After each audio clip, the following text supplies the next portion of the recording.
بەناوی خوای بەخشندەی مهرەبان سڵاوتان لەبێت بینەراز و خۆشەویستەکانی پێم.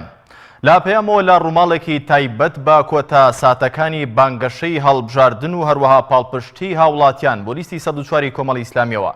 ڕاستەوخۆ لەگەڵتان دەبین و تۆڕی پامنێرانی پێم لە سەرجەم شار و شارۆچکەکانی هەرێمی کوردستان لە ماوەیەدا هەوڵ دەدەین وەربگرین کە چۆن هاوڵاتیانی هەرێمی کوردستان پاڵپشتی خوان بۆ لیستی 104 کۆمەڵی ئیسلامی و هەروەها کاندیدەکانی دووپات دەکەنەوە و هەروەها کۆتا پەیامی کاندیدەکانی کۆمەڵی ئیسلامی کوردستان بۆ لیستی 104 هەروەها بۆ ئەنجومەنی نوێنەرانی عراق کۆتا پەیامیان لێوەردەگرین لەلایەن پەیامنێرانمانەوە لە شار و شارۆچکەکانی هەرێمی کوردستان. بەڕێزان لە شارەکانی هەولێر، لە سلێمانی و لە هەڵەبجە، هەروەها لە دەڤەری ڕاپەڕین و لە گەرمیانەوە لە سۆرانەوە لە سەرجەم شار و شارۆچکەکان هەوڵ دەدەین پەیامنێرانی پەیام لەگەڵماندا بن بۆی کە سەرنج و پاڵپشتی هاوڵاتیان بۆ لیستی 104 کۆمەڵی ئیسلامی بگوازینەوە. سەرەتا دەچینە شاری سلێمانی و جەلال محەممەد پەیامنێری پەیام وەردەگرین. جەلال سڵاو لێبێت، هاوڵاتیان و کاندیدەکانی کۆمەڵی ئیسلامی بۆ ئەنجومەنی نوێنەرانی عراق بۆ پێی کە سبەی دەنگدانی تایبەتە چی دەڵێن؟ ئەوان ئومێدیان بە هاوڵاتیان هەیە کام جارە چی دروست بکەن؟ سڵاو لە تۆ کاکارزان لە بینەرانی بەڕێزی کەناڵی ئاسمانی پێیان بێت دیارە بەپێی بڕیاری کۆمسیۆن تەنانچەند کاتژمێرێک باوە بۆ کاتە کۆتایی هاتن بە بانگەشەی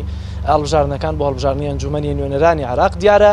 لە ئێستا داوانەی کە وەکو قەواری سیاسی بەشداریان کردووە و فلێکس و ئەو بانگەشەی کە هەیەە لەسەر شەقامەکان سەرقاڵنەوەی کە کۆتاییان پێبن واتی ئەوەی کە هەیەە هەڵی واسن لە کۆتا کاتژمێرەکاندا و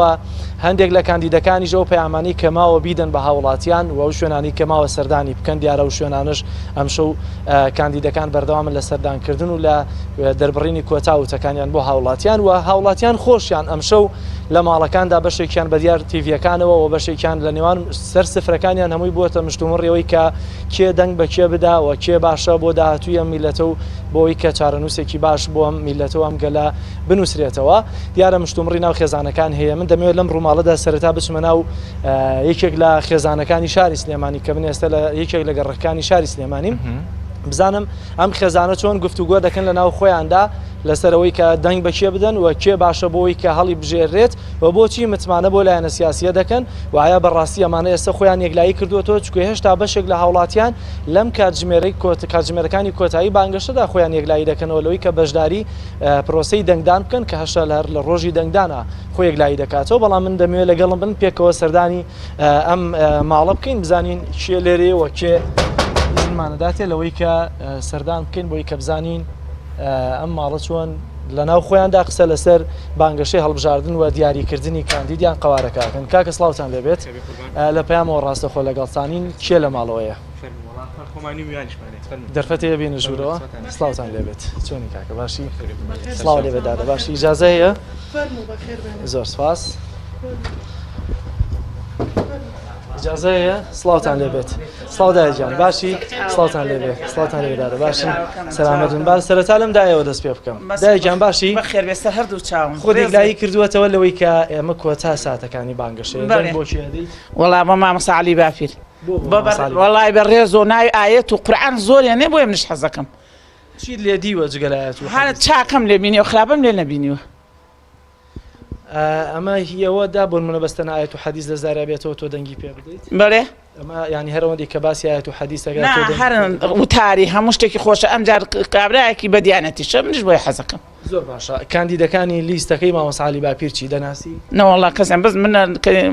ڕەندا بۆ پەیام بۆ کۆمەڵەیەم و تەواو نازانم کاندرمانس پێیانەکەوە. ئارە وەڵا لەسەر چاو من. زۆر باشە. من دەمەوێت لێرە خانمەکان پێشتر وەرگرم. سڵاو لێبێت دادە باشی؟ تۆچی خۆت یەکلایی کردوێتەوە کە بەڵێ من خۆم یەکلایی کردەوە دەنگیشیان بە زمانە 104 و ئامادەشم ئینشەڵا هەوڵێکی زۆریشمان داوە کە خەڵکانی کە پەشیمان بوونەتەوە یان ئامادەنی دەنگمەن پێشمانتون کە دەنگ بدەن ئینشەڵا بەڵێنیشی زۆریشیان داوە بۆ 104 لە بەرەوەی سەرڕاستن دەست پاکن ئەمینن بۆی دەنگیان پێدەن. کاندیدەکانیان دەناسی؟ بەڵێ بە دڵنیایەوە چیت لێ بینیوە؟ سەرڕاستی و دەست ئەمینیان ئەوە بای هەموویەتیوەمان. کاری ڕابردویان چی؟ کاری ڕابردویان کاریان کرد بۆ بەدەستهێنانی مافەکانی خەڵکانی کوردی پاشمەینەتیەکان. زۆر باشە. دەستەکان خۆشە. من دەمەوێت بچمە لای پیاوەکانی ژەگردانیشن بۆی کە زیای هیلاکتانەکەمیش لەگەڵتانە دادەنیشم. سڵاو لێ بەبرا باشی تۆ؟ مشتومڕی ئەم شەوتان لەسەر لایەنە سیاسیەکان هەبوو کە دەنگ بە کێ بدەن؟ مشتومڕمانەوە بوو کە ئەم هەڵبژاردنە جیاوازی چێ لەگەڵ هەڵبژاردنەکانی ترا گۆڕانکاری لەگەڵ خۆیانێ بێگومان ناوی گۆڕانکاریز بێت کارە با بڕە باش ئێمە مانوێت دەنگ بدەین بەو لیستەی کە لە مشوری ئەم میلەتایە هەموو دەقێ نەما خاتە تاریکیەوە تاریکیەکی 27 ساڵمان تێپەڕانوە بە هیوای ڕووناکیەکی کە لە دوای ئەم 27 ساڵەوە بێت چی ئەتوانێم ڕووناکیە بێنێت ئەوانە ئەتوانن کە دەستیان پاکە کە زمانیان پاکە کە ڕابردویان پاکە کە لە مشوری گیرفانی خۆیانانین لە قەڵەوکردنی خۆیانانین لە دروستکردنی vێلا و گردەکانانین ئەوانن کە یەکەم بەڵێنیان بەخوا داوە لە ترسی خوا خیانەت لە میلەتە ناکەن پاشان لەسەر وعد و بەڵێنەکانیشان ڕاست دەکەن کە بە میلەتی ئەدەن زۆر باشە هەیە هێشتا هەندێک خەڵک خۆ یەکلایی نەکردوێتەوە ئەمە کۆتا ساتەکانی بانگەشەیە ڕەنگە ئەمە دەرفەتێک بێ ئێوە قسەتان بۆ خەڵکە چیەکە خۆ یەکلایی نەکردوێتەوە بۆ دەنگدان و ڕەنگە ئەمانەش تەنانەت ڕەخنەگر بن لە دەسەڵات بەڵام ئێستا سیر دەکەی بێهیوا بوون نایانەوێ بەشداری پرۆسەی دەنگدان ئەوانەی کە دەنگ نادەن هەندێکیان دەڵێن ئەگەر دەنگیش بدەین گۆڕانکاری ڕوونادا بەڵام من لێرۆ پیانەڵێم ئاگرێکی زۆر گەورە لە دەنگە شقارتێکەوە دەست پێکە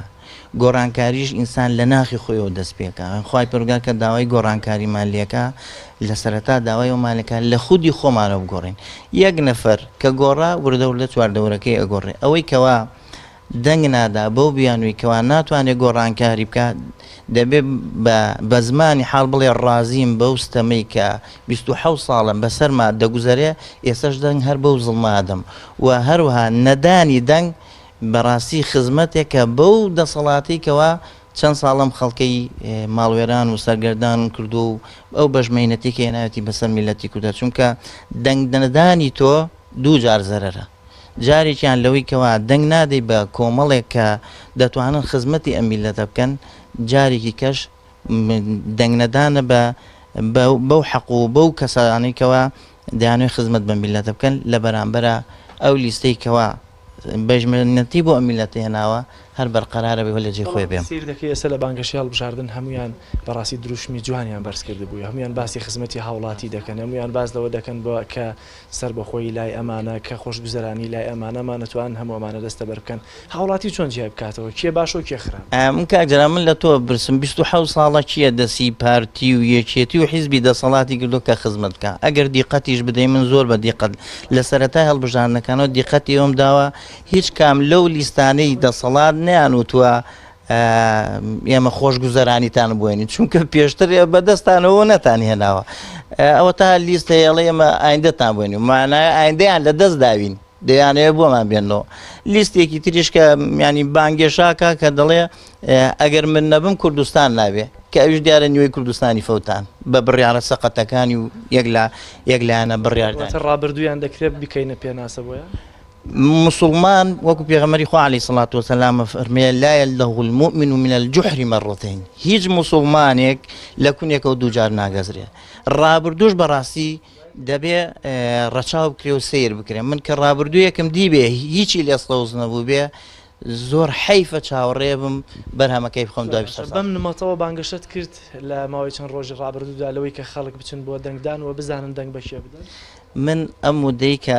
پێی دەوتەی هەڵمەتی هەڵبژاردن نەگەوەی کە خۆم دەنگم داوە بەڵکو ئەوەی کە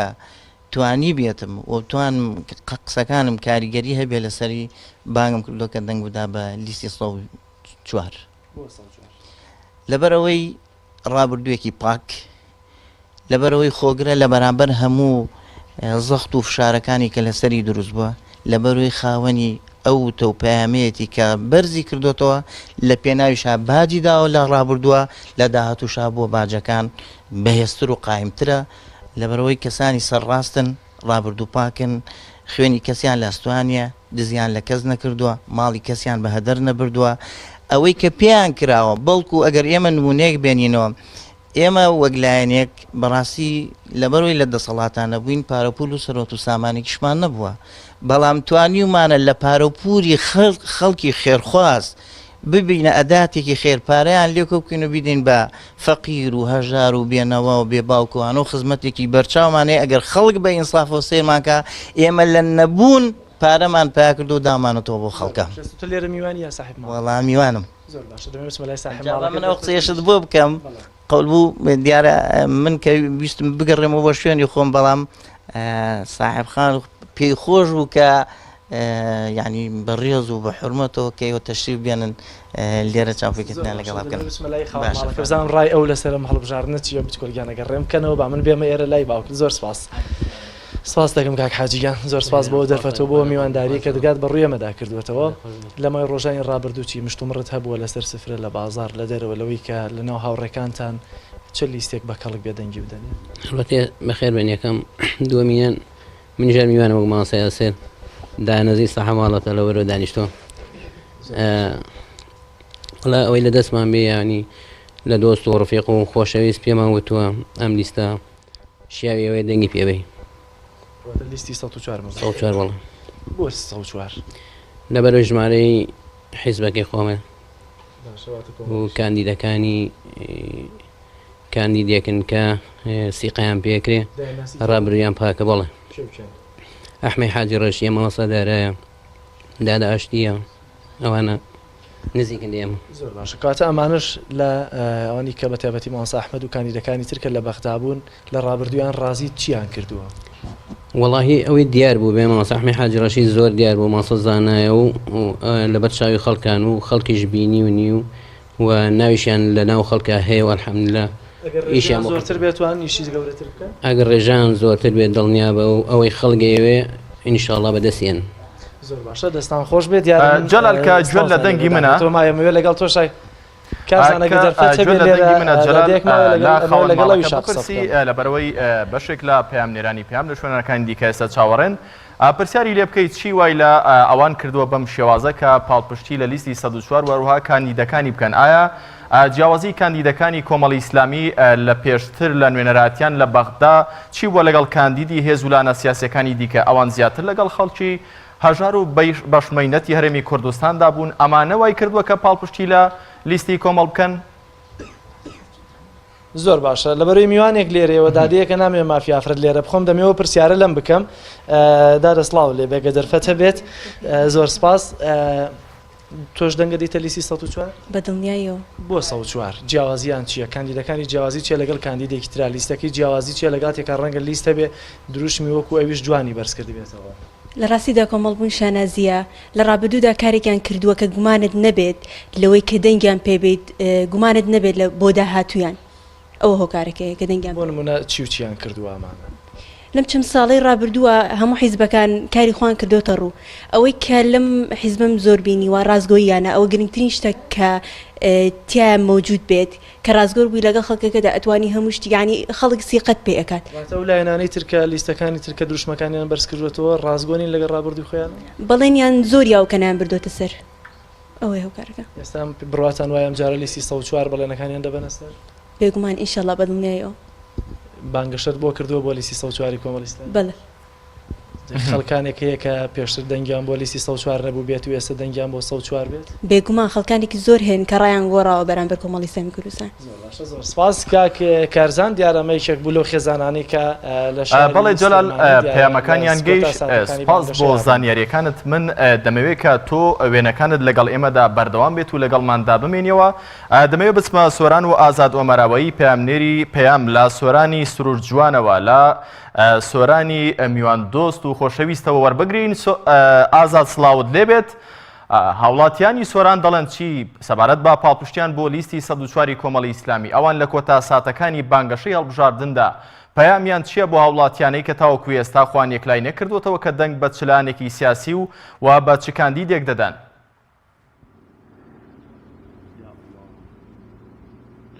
بەڵێ سڵاو لە تۆ لە بینەرانی بەڕێز بێتن دیارێمە لە کۆتا ڕۆژەکانی بانگەشەی هەڵبژاردننی ئەنجومەنی نوێنەرانی عراقدا این دیارە لێرانە سەرۆکی فراکسیۆنی کۆمەڵی ئیسلامی لە پەرلەمانی کوردستان ئامادەیە هەروەها بەرپرسی مەڵبەندی سۆران و کۆمەڵێک لە هەواداران و بانگەشەکارانی لیستی کۆمەڵی ئیسلامی کەوا لە ماوەی زیاتر لەو 20 ڕۆژەی کەوا بانگەشە بۆ ئەنجومەنی نوێنەرانی عراق بەردەوام بوو ئامادەن لێرەکەوان هەر لە سەرەتای دەستپێکردنیانەوە تاکو ئەوڕۆ لە کارکردن بەردەوام بوونە بۆ سەرخست دەستخستنی لیستی کۆمەڵی ئیسلامی کوردستان و بەردەوام لە نێو هاوڵاتیاندا بوونەوە لەگەڵ کاندیدەکانیان بانگەشیان بۆ لیستی کۆمەڵی ئیسلامی کوردستان کردووە. من سەبارەت بە پرسیارەکەی تۆ ئەچمە لای سەرۆکی فراکسیۆنی کۆمەڵی ئیسلامی لە پەرلەمانی کوردستان و پرسیارەکە ڕاستەی ئەوەکەم کەوا پەیامی ئەو چییە بۆ ئەو هاوڵاتیانێکەوە تاکو ئێستا خۆیان یەکلانە کردوتەوە کەوا دەنگ بە چ لیستێک بدەن یاخود بەژاری هەڵبژاردننی ئەنجومەنی نوێنەرانی عراق بکەن. بسم الله الرحمن الرحیم. سەرەتا دەستخۆشی لە سەرجەم ئۆرگانەکانی کۆمەڵی ئیسلامی دەکەم بە تایبەتی دەڤەری مەڵبەندی هەشتی سۆران بۆ ئەو گەرم و گوڕیەی لەو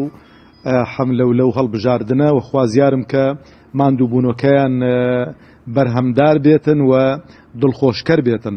پەیامم بۆ ئەو خوشک و برایانەمان کە تاکو ئێستانە کە خۆیان یەکلانە کردوتەوە و بڕیاری چوونە سەر سندوقەکانی دەنگدانیان نەداوە با چاک بزانن کە نەچوونیان هاوکاریکردنی ئەوانەی کە زوڵموستەمیان لە خەڵکی هەرێمی کوردستان کردووە گەندەڵیان کردووە و قۆرغی دەسەڵاتیان کردووە و هاوکاری ئەوانن کە تا دوێنێک لەیان لیان هەبووە و هاوکاری ئەوانن کە بە قۆرغکاری دەسەڵاتیان دەزانن لەبەرەوەی کەمبوونەوەی هەر دەنگێکی چاکسازی دەنگێکی حەق دەنگێکی دادپەروەری خەڵکانێکی کە سیستەمی حکومڕانیان ناشیرن کردووە گەندەڵیان کردووە و تیرۆری ڕۆژنامە نووسانیان کردووە تیرۆری دەنجی ئازادیان کردو ئەوانە زیاد دەبن و خوازیارم ئەو خەڵکە بە بەرچاوڕوونیەوە بە گەرم و گوڕیەوە ڕووبکەنە سندوقەکانی دەنگدان و سەرخەری خەڵکانێکی ڕاستگۆ دەستپاک خەڵکانێکە لەبەرەی گەل بوون و خەڵکانێکە دەنجی دلێر و ئازاد بوون سەرخەری ئەو لیستە بن و ئەو لیستەش لیستی کۆمەڵی ئیسلامیە لیستی 104ە و خوازیارم هەمولایەکمان سەرخەری ئەو لیستە بین بۆ ئەوەی کە ئەو مووقیف و هەڵوێستانەی کە لە ڕابردوو بوومانە زیاتری کەین و دەبێتە مایەی دڵخۆشکردنی خەڵکانێکی کە لە بەرەی گەل و لە بەرەی چاکسازیدان و خوازیارم هەڕەشە و گوڕەشەی خەڵکانێکە ستەم و زوڵمیان کردووە نەتان ترسێنێتن لەبەرەوەی ئەو هەڵبژارنانە هەڵبژاردننی چارەن و سازن و خوازیارم بەرهەمدار بن و دڵخۆشکەر بن و دەستخۆشیش لە هەموو خەڵک و جەماوەری هەرێمی کوردستان دەکەم کە لەگەڵ کۆمەڵی ئیسلامی لە خەتن و پشتگیری لیستی 104 کۆمەڵی ئیسلامی دەکەن و دەنگ بێچێک لەو کاندیدانی کۆمەڵی ئیسلامی دەدەن. مامۆستا دیارە وەکو لەو ڕۆژانی ڕابردوودا هاتووە پەیامی تۆ بۆ هێزە ئەمنیەکان چیەکەوە هەیە تەلاقیان پێخواردن کەوا دەنگ بە دەستەڵات بدەن یاخود چاوسورکردنەوە هەیە پەیامی تۆ بۆ ئەو هێزانە چییە؟ دیارە وەزیری ناوخۆ ئەمڕۆ زۆر ڕاشکاوانە بۆ دەستگاکانی ڕاگەیاندن قسەیەکی کرد کە ئەو قسەی جێی دەستخۆشیە کە گوتی هێزەکانی ناوخۆ پێشمەرگە هەمووی ئازادە دەنگ بەچێ دەدا کەس ناتوانێ چاویان لێ سوورکاتەوە کەس ناتوانێ ئیجباریان کاکە دەنگەکانی خۆیان تەسویرکەن ڕسمی بگرن ئەوانە هەمووی بەڕاستی هەڕەشەیەکی سواوە و لە هەڵبژارنەکانی ڕابردوش هەمان قەوانمان بینی کە لێیان داوە بۆ ئەو خەڵکە خوازیارم کە ئەو شتانە تەئسیر نەکەن و ئەو شتانە ساردیان نەکەنەوە هێزی ناوخۆ پێشمەرگە ئاسایش هەموو هێزەکان کە زێرەوانی مڵکی خەڵکی هەرێمی کوردستانن مڵکی هەموو لایەنە سیاسیەکانن ئێمە بە خەڵکی خۆمانیان دەزانین و ئێمە بە خەڵکێکی دڵسۆزیان دەزانین و بە مافخوراویان دەزانین و ئەویان لەبیر نەچێتن کە ئەو ماندووبوون و مەشەقەتەی کە بوویانە لە پێناو خەڵکی هەرێمی کوردستان بۆ لە پێناو حیزبێکی دیاریکراو نەبووە و هەر کاتێکی ئەو هێزانە گچکە کرانەوە کران بە هێزی لایەنێکی سیاسی بابزانن کە لە ماهیەت و لە قەدر و ڕێزی و هێزانە کەم دەکرێتەوە لەبەرەوەی خوازیارمە و هێزانە دڵسۆزی کۆمەڵی ئیسلامی و دڵسۆزی ئەمیر و ئەنجومەنی سیاسی و سەرکردایەتی و فراکسیۆنەکان و سەرجەم ئۆرگانەکانی کۆمەڵی ئیسلامیان لە یاد نەچێتن کە دائیمەن پاڵپشت بووین بۆ هێزانە و جێی ڕێز و حورمەتی ئێمە بوون و خوازیارم کە کۆمەڵی ئیسلامی چاکترین و باشترین ڕێژەی دەنگ بێنێ لە نێوان هێزەکانی ناوخۆ و سەرجەم هێزەکانی پێشمەرگە و ئاسایش و زێرەوانی و سەرجەم ئەو هێزانەی کە مڵکی هەموو لایەکمانن. زۆر سپاس بۆ مامۆستا مەڕوان ئەچمە لای مامۆستا موسلیم بەرپرسی مەڵبەندی سۆرانی کۆمەڵ ئیسلامی ئەویش پەیامی خۆی لە کۆتا ڕۆژەکانی بانگەشە بگەینێ. مامۆستا هاوڵاتیان چۆن پێشوازیان لێوە کرد تا چەندە ئومێددان بە خەڵکی هەرێمی کوردستان هەیە کادەنگ بە لیستی کۆمەڵ بداوە کۆتا پەیامتان بۆ خەڵکی کوردستانی. بەناوی خۆی بەخشەی مێهرەبان، سڵاو لە بینەرانی پەیام، سوپاس بۆ ئێوەش کە شەوەک و تیمی پەیام لە ڕاگەندەکان لەگەڵ تیمەکانی هەڵبژاردندا بوون. وەڵای ئێمە زۆر خۆشحاڵین و گەشتبینین بەو جەماوەرێک کە لە سنووری مەڵبەندەکە ئێمە هەیە. من لێرەوە سوپاسی هەموو تیمەکانی بانگەشی هەڵبژاردن ئەکەم لە سنووری مەڵبەند کە شەو ڕۆژ مادون ناسانە کاریان کردووە، کارەکانی خۆیان ڕاپەڕاندووە، جێگەی دەستخۆشین. من لێرەوە سوپاسیان ئەکەم و بەپێی ئەو زانیاری ئێمە کە ئێمە بەردەوام لە ناو خەڵکدا بوون، لێیاندا نەبڕاوین، لە ناو جەماوەری خۆماندا بوون، لە خۆشی و ناخۆشەکان بەشدارمان کردوون لە ڕابردوو تا ئەو ڕۆژ لەگەدا بێت، لە داهاتوش هەروە ئەبین. بەپێی زانیاریەکانی ئێمە کە من لەگەڵ خەڵکا ئەژین، لەگەڵ خەڵک تێکەڵاوین، لەگەڵ معاناتیان ئەژین، وەڵای ئێمە بە جەماوەری خۆمان دڵخۆشین و گەشتبینین، لە نزیکەوە ئاگامان لێیان هەیە و پاڵپشتی ئێمە لە سەرجەم تیم دوژەکانی کۆمەلگا، لە خوشکان، لە برایان، لە زانایان، لە مامۆستایان، لە قوتابیان، لە مامۆستایانی قوتابخانەکان، سەرجەم چین توێژەکان دڵنیاییان بۆ ئێمە دووپات کردەوە کە ئێمە پاڵپشتی ئەو دەنگە حەقە ئەبین، ئەو دەنگە بوێرە ئەبین. بۆیە من لێرەوە سوپاسی هەمویان ئەکەم، هیوادارم کە لە ڕۆژەکانی دەنگدان کە ئەچن بۆ سەر سندوقانی دەنگدان لیستی ١٠٤یان بەبیر بێت، کۆمەڵی سایمان لەبیر نەچێتن. و سوپاسی هەمویان ئەکەم کە لە شەو ڕۆژ ئەوانیش بە پەیوەندی و بە مباشر و غێر مباشر لەگەڵ ئێمەدا بوون. ئەمە جێگای دەستخۆشی و دڵخۆشی بۆ ئێمە و پەیامیشم بەڕاستی بۆ سەرجەم دانیشتوانی هەرێمی کوردستان، بەتایبەت بڵێن سنووری پارێزگای هەولێر کە ئێمە لێرە ئەژین، کە لە ڕۆژی دەنگدانە بە گەرموگوڕی بۆ سەر سندوقانی دەنگدان ئاگیان لە دەنجی خۆیان بێت، ئەمانەتێکە لە ئەستۆیاندایە ئەو ئەمانەتی ئەم 4 ساڵەیە بەزایە نەدەن بگەین بە شوێنی خۆیان، چونکە ئەم لیستی هاوڵاتیانە، لیستی هەژارانە، لیستێکە کە لە پێناو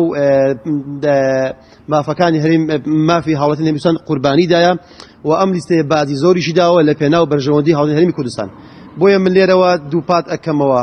و لێیان تاکید ئەکەمەوە هاجان ئەدەم دەستخۆشان یەکەم کە لە ڕۆژی دەنگدانە لە 12ی پێنجە بە گەرموگوڕیەوە ڕووبکەنە سەر بنکانی دەنگدان. زۆر سپاس بۆ مامۆستا موسلیم. ئەگەر ماوە هەبێتن ئەمەوێت زیاتر ئەندامانی کۆمەڵ وەربگرم، ئەچمە لای بەرپرسی ئەنجومەنی سۆرانیش مامۆستا سیامەد، تۆش ئەگەر پەیامی خۆت بگەینیت لە کۆتا ڕۆژەکانی بانگەشە. بەناوی خۆی گەور میهرەبان، سەرتا بەخێر بێن. ئەمە وەکو بەرپرسی بازرگانی سۆرانی هەڵبژاردنەکانی کۆمەڵی ئیسلامی لیستی ژمارە 104 زۆر دەستخۆشی لە برایان و لە خوشکان لە تیمەکانی هەڵواستینی فلێکس و پۆستەراتی حملەی بانگەشەی هەڵبژاردن لە سەرجەم سنووری سۆران و دەوروبەریشی ئەەکەین کە خۆبەخشانە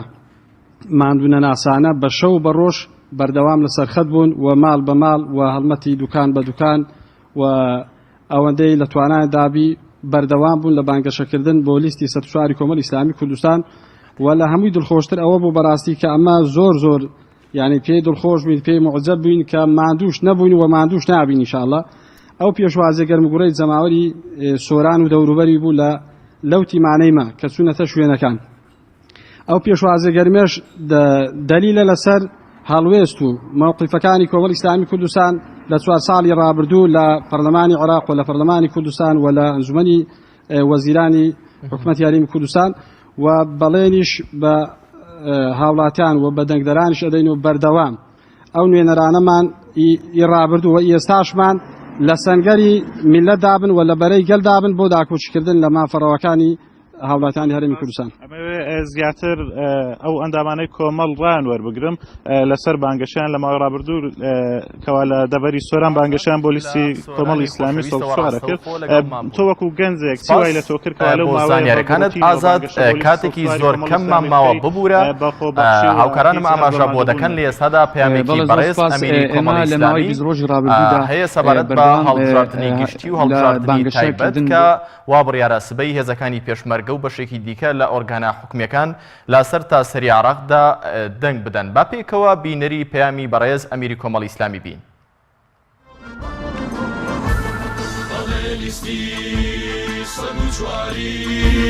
دەنگ و ڕەنگی کوردەواری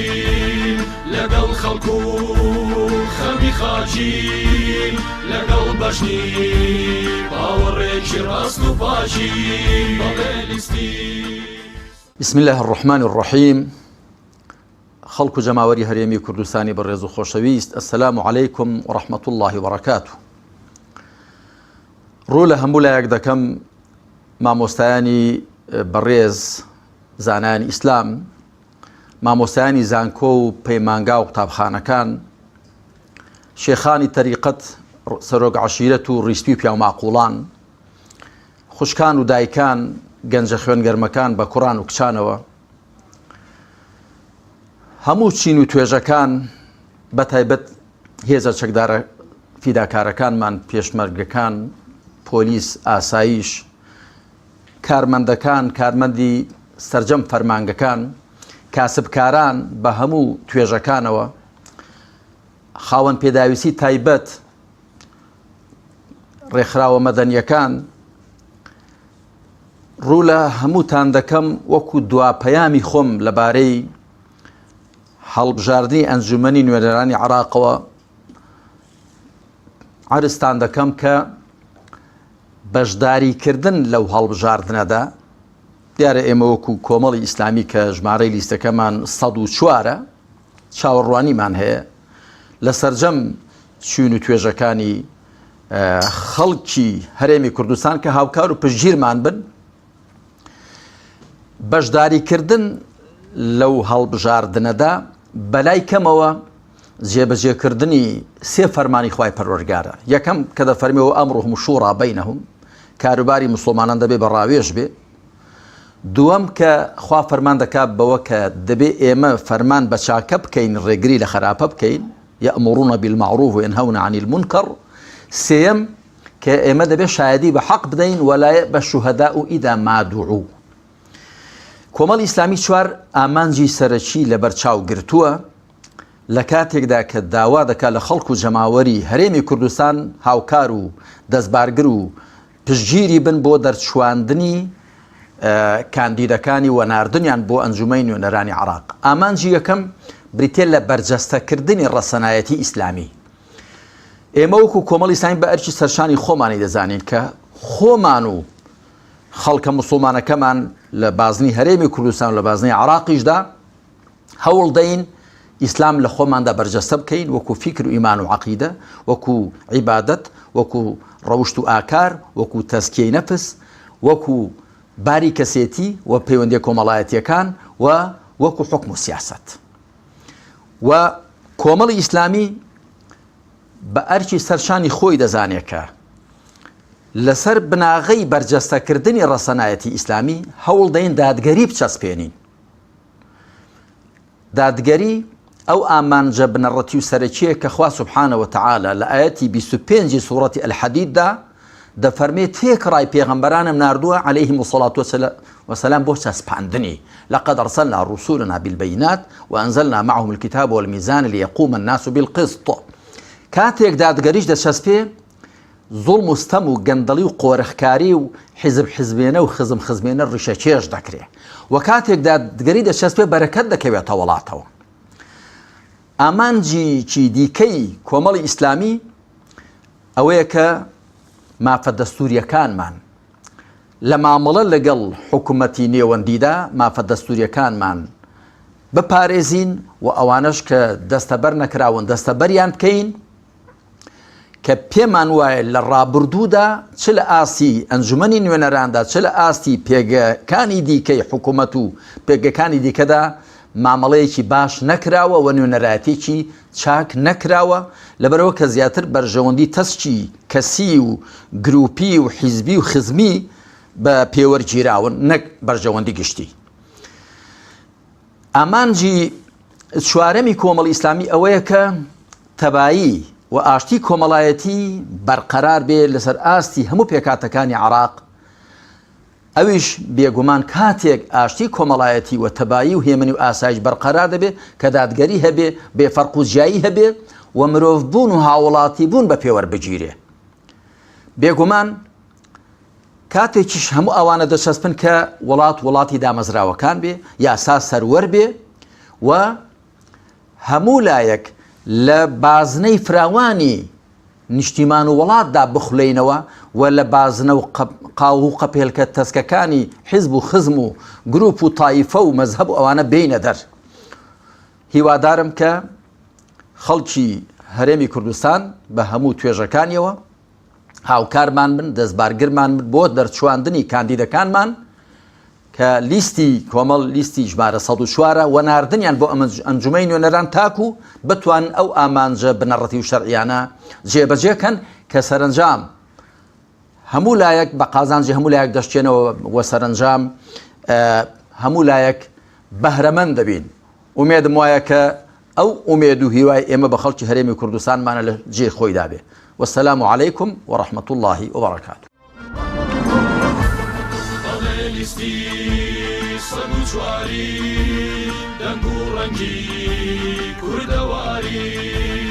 لەگەڵ خەڵکو خەمی خاچین لەگەڵ بەشنی باوەڕێکی ڕاست و پاچی بەڵێ لیستی. بەڵە بەڕێزانەوەی کە بینیتان پەیامی ئەمیری کۆمەڵی ئیسلامی بەڕێز مامۆستا عەلی باپیر بوو کە داوای لە هاوڵاتیانی هەرێمی کوردستان کرد کەسانی سەرڕاست و کەسانێک کە بەرژەوەندی تاکی هەرێمی کوردستانێ دەوێت بنێرنە بەغدا بووی کە داکۆکیان لێ بکەن. هەر سەبارەت بە پاڵپشتی هاوڵاتیان و هەروەها کۆتا ساتەکانی بانگەشەی هەڵبژاردن لە چەمچەماڵەوە جەلال حسێن پەیامنێری پێیام ڕاستەوخۆ لەگەڵمە. جەلال سڵاو لێبێت. هاوڵاتیانی چەمچەماڵ لە کۆتا ساتەکانی بانگەشەی هەڵبژاردن بۆ ئەنجومەنی نوێنەرانی عێراقدا دەڵێن چی ئەوان چۆن پاڵپشتی خۆیان دووپات دەکەنەوە؟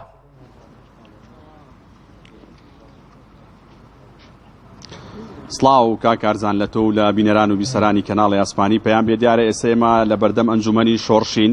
کە سەر بە مەڵبەندی حوتی چەمچەماڵی کۆمەڵی ئیسلامی کوردستانە و خاوەنی زۆرترین کە سوکاری شێدوەن فال کراوە. دیارە لێرە هاوڵاتیان لە ماوەی ئەم 24 ڕۆژەی ڕابردووە کە بانگەشەی هەڵبژاردن دەستی پێ کردووە لە شەوی 14 لەسەر 15 مانگی 4 ڕابردوو بڵین کە لەو ساتەوە بانگەشە دەستی پێ کردووە. وەک لە دەوروبەری منەوە دیارە هاوڵاتیان وەلاوان بڵین بەسەر جەمچین و توێژەکانەوە بە گەرموگوڕیەوە بڵین هەم بانگەشە دەکەن بۆ لیستی 104 کۆمەڵی ئیسلامی هەم پشتیوانی خۆیان بۆ لیستەکە دەربڕێەوە و ئێستش کۆمەڵێ بڵین لە گەنجان لە لاوان بەسەر جەمچین و توێژەکانەوە لە بەردەم ئەنجومەنی شۆڕشی کۆمەڵی ئیسلامی هاتوون پشتگیری و پشتیوانی خۆیان بۆ لیستەکە دووپاتەکەنەوە. من کاکارزان بۆ ئەوەی چۆنەڵی دەرفەت بە هەم بەڕێز مامۆستا جەزا بەرپرسی مەڵبەندم هەم بە دکتۆر ساڵح کە کاندیدی ژمارە 5 لە سنووری بازنەی سلێمانی ئەچمەلای ئەوان مامۆستا گیان سڵاوتان لێبێ. بڵێن ئەم شەو تقریبان لە کۆتا ساتەکانی بانگەشەیان تەنها سبەی ماوە بانگەشە ئێوە بڵین وەکو بەرپرسی مەڵبەند و ئەندامی سەرکردایەتی چتان هەیە بۆ دۆست و لایەنگەران کە لەم ماوەیان ماندوو بوون و پەیامتان چییە بۆ هێزە ئەمنیەکان کە لە سبەینیا دەنگدانی تایبەتە؟ بسم الله الرحمن الرحيم الحمد لله والصلاة والسلام على رسول الله صلى الله عليه وسلم لسجم بینەرانی کەناڵی ئاسمانی پەیام ئێمە سوپاس بۆ خوای پەروەردگار هەروەکو چۆن لە سەرەتای هەڵمەتی بانگەشەدا گەرموگوڕ بووین ئەلحەمدوللا لە کۆتا سادەکانی شیا سوپاس بە خوای پەروەردگار بە هەمان نەفەس هەڵمەتی هەڵبژاردنەکانمان بەڕێ کردووە. من لێرەوە یەکەم سوپاسی خوای پەروەردگارەکەین لەسەر ئەو نیعمەتەی کە ڕژاندی بەسەرمانە کە جەماوەر زۆر بە گەرموگوڕی پێشوازی لێکردین و ئومێد دەکەم ئینشاڵڵا لە 12 هەمان گەرموگوڕیان هەبێ و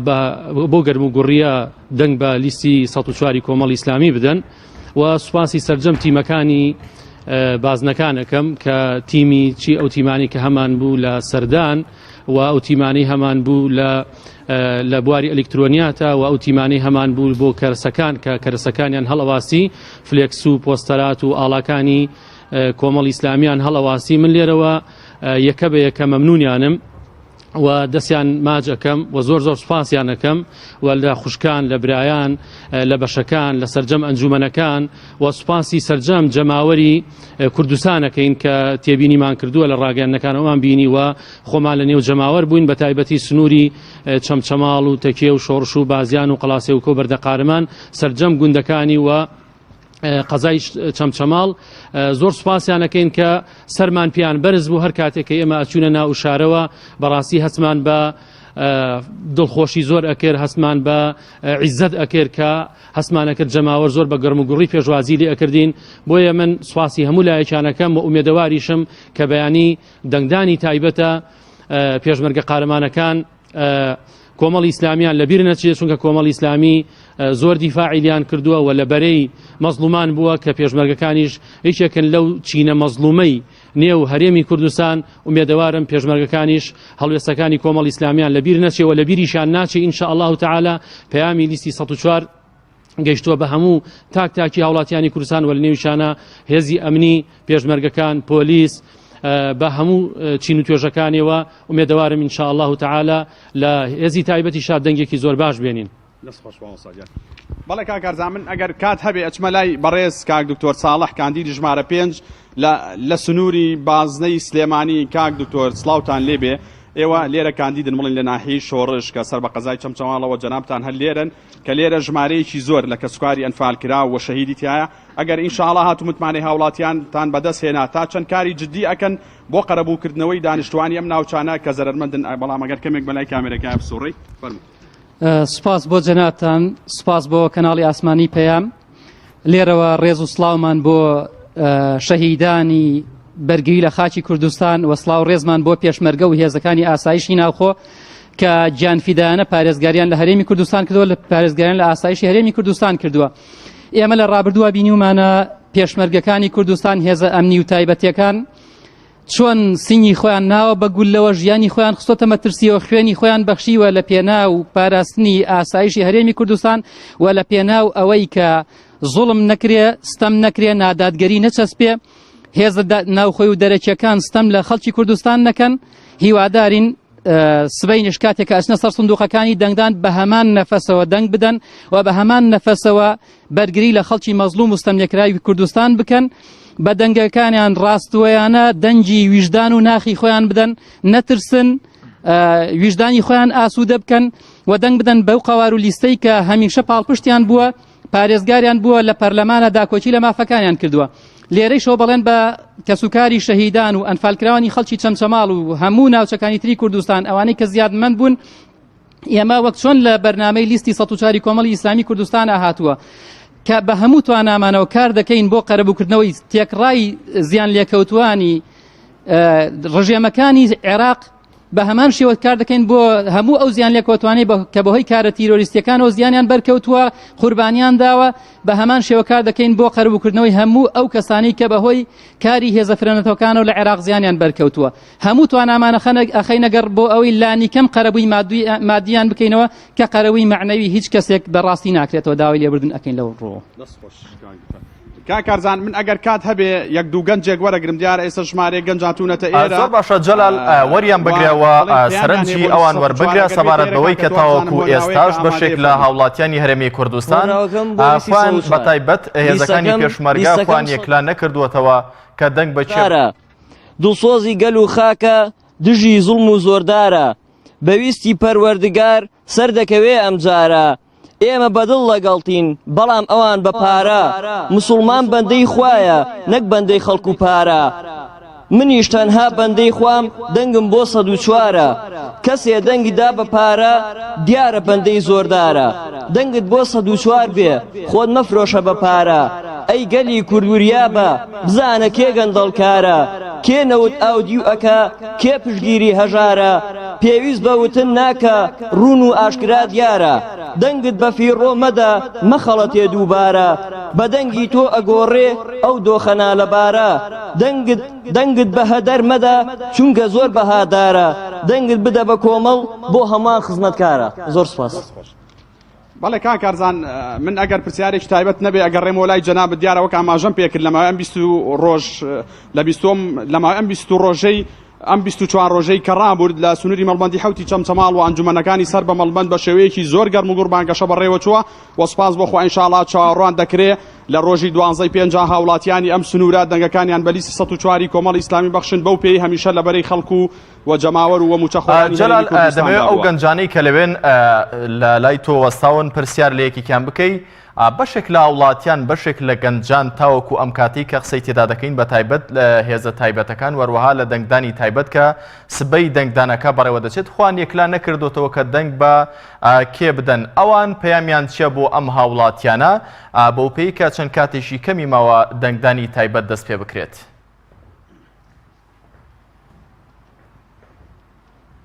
بەڵێ ئەگەر گەنجێک دیارە ئەو پرسیارە ئەکان بێژەر ئەڵێ سبەینێ دەنگدانم ئەگەر ماوە ساڵ شاد بێت ئێرە جەنابتان وەکو بەرپرسی ئەنجومەنی شۆڕش ئاسبەی دەنگدانی تایبەتە بەشێک بڵین لە هێزەکانی ناوخۆ خۆیان یەکلایی نەکردوێتەوە کە ئایا دەنگ بدەن یاخود دەنگ بەچێ بدەن ئێوە پەیامتان چییە بۆ بڵین هێزەکانی ئاسایش و ناوخۆ پۆلیس کە سبەی دەنگ بەچێ بن پەیاممان ڕوونە و باوەڕم وایە پەیامی ئێمە بە دڵی هەموو خەڵکی کوردستان گەیشتووە و بە تایبەت بۆ کەسانش گەیشتووە کە سبەینێ دەچنە بەردەم سندوقەکانی دەنگدان و ئێمە پیانەڵین ویژدانیان حەکەم بێ جارێکی کە قبول نەکەن بە دەنگ نەدانیان خزمەت بکەن بە پرۆژەی ستەمکاری لە وڵاتەیە کۆشکی ستەم لەم وڵاتە بەدەستی خەڵکی ئەم وڵاتە دروست کراوە ناکرێ ئێمە دانیشین بەرد بە بەردی کۆشکی ستەم دەرنەهێنین نەیڕوخێنین جارێکی کە نابێ قبوڵی بکەین ئەم خەڵکە خراپەکارە کە شەو ڕۆژ لەسەر زمانمان گلەییان لێ ئەەکەین بۆڵەمان دێ لەسەریان بەردەوام ستەممان لێ ئەەکەن زوڵم لە تاک بە تاکی خەڵکی ئەم وڵاتەکەن ناکرێ ئەگەر تەنیا فرسەتێک هاتە بەردەستمان بۆ گۆڕانکاری ئەنجامی نەدەین کاکارزان من ئەگەر دەرفەت هەبێ دیارە ئێسێمە لە ناحیەی شۆڕشی چەمەڵەوە ڕاستە و خۆ لەگەڵم بووی جەلال کاتم نەماوە ببووراوکارانم ئاماژە بۆ دەکەن کە هیچ کاتێکی زیاترم نەماوە بەڕێزان لە پەیامەوە لە کۆتا ساتەکانی بانگەشەی هەڵبژاردن کە وەکو دیارە جمعە تاوەکو حوتی بەیانی بانگەشەی هەڵبژاردن هەر بەردەوامی دەبێت بەڵام لە ئێستادا کە سبەی دەنگدانی تایبەت و هێزەکانی پێشمەرگە دەکرێت ئەم ڕووماڵە تایبەتە بەم دەنگدانە بەڕێزان پاشکەمێکی دیکە دوایم ناوبڕا هاوکارم حاکیم حەمەد لە ڕووماڵێکی تایبەتدا درێژە بەم ڕووماڵە دەدات و لەگەڵتاندا بەردەوام دەبین.